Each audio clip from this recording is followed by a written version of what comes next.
Il n'y a qu'un seul patron, le client. Et il peut licencier tout le monde dans l'entreprise, du président jusqu'au dernier, simplement en dépensant son argent ailleurs. Sam Walton. Une grande partie du succès financier du TPS par rapport à la production de masse traditionnelle de l'époque consistait à inscrire le changement dans toute la chaîne de valeur, en commençant par l'approvisionnement et jusqu'à la distribution. Nous aborderons la distribution et les clients de Toyota dans ce chapitre, et l'approvisionnement dans le suivant. Dans la production de masse traditionnelle, les constructeurs vendaient des voitures aux concessionnaires qui les exposaient dans de grandes salles d'exposition. Le concessionnaire commandait des stocks sur la base de prévisions de vente sans partager ces informations avec le constructeur qui commandait alors des pièces et produisait les produits finis. Les vendeurs étaient incités à vendre un maximum de voitures plutôt qu'à développer des relations à long terme avec les clients. Et ils étaient formés à la vente, pas à la mécanique automobile.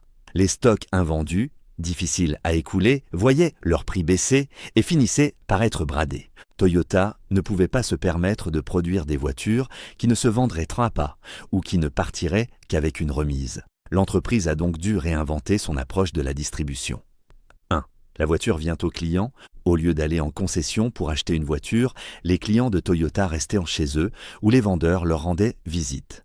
Les équipes commerciales comptaient 7 à 8 membres. Et chaque membre se rendait périodiquement dans les foyers. Lorsqu'une voiture était demandée, ils suggéraient un modèle adapté, l'apportaient lors de leur prochaine visite et, si le client était satisfait, la commandaient ainsi que l'assurance automobile. Une fois le véhicule prêt, ils le livraient en personne et s'occupaient de la reprise de l'ancien. 2.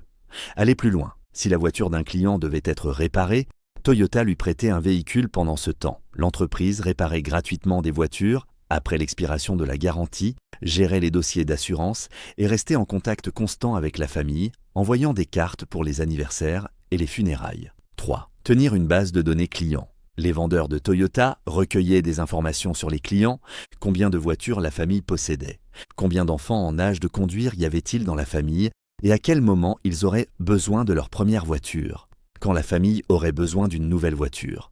Quand la famille devrait racheter un véhicule, au Japon à l'époque, cela arrivait tous les 6 ans, en raison de réglementations strictes imposant des changements de pièces coûteux après que la voiture avait été en service pendant quelques années. Lorsque les ventes étaient faibles, Toyota créait de la demande en ciblant les clients correspondant aux voitures que l'entreprise pouvait produire à ce moment-là. 4. Ne fabriquer que des voitures qui se vendraient. Des vendeurs étaient détachés auprès des équipes de conception de Toyota afin de produire les meilleurs modèles à partir des besoins des clients et des informations collectées lors des visites à domicile. Toyota ne fabriquait que les voitures que ses clients voulaient et rien d'autre. Elle ne produisait donc pas de voitures qui ne se seraient pas vendues ou qui n'auraient été écoulées qu'avec une remise. L'accent était mis sur une variété de voitures offrant une fiabilité supérieure pour le conducteur. 5. Atelier de réparation plutôt que grande concession. Les concessions Toyota étaient assez petites, avec seulement 3 à 4 modèles, afin de réduire le gaspillage d'inventaire. En fait, l'ensemble de la chaîne de distribution ne détenait pas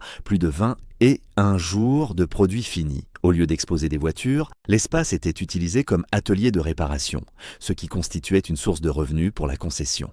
6. Posséder les canaux de distribution.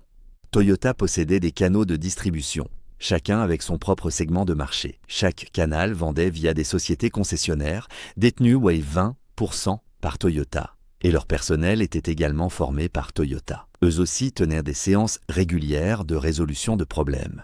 Il est important de noter que, malheureusement, ce système de distribution n'a été utilisé par Toyota qu'au Japon. Dans d'autres régions du monde, Toyota a eu recours à des concessionnaires traditionnels. Voyons les concepts Lean qui se rattachent à ce chapitre.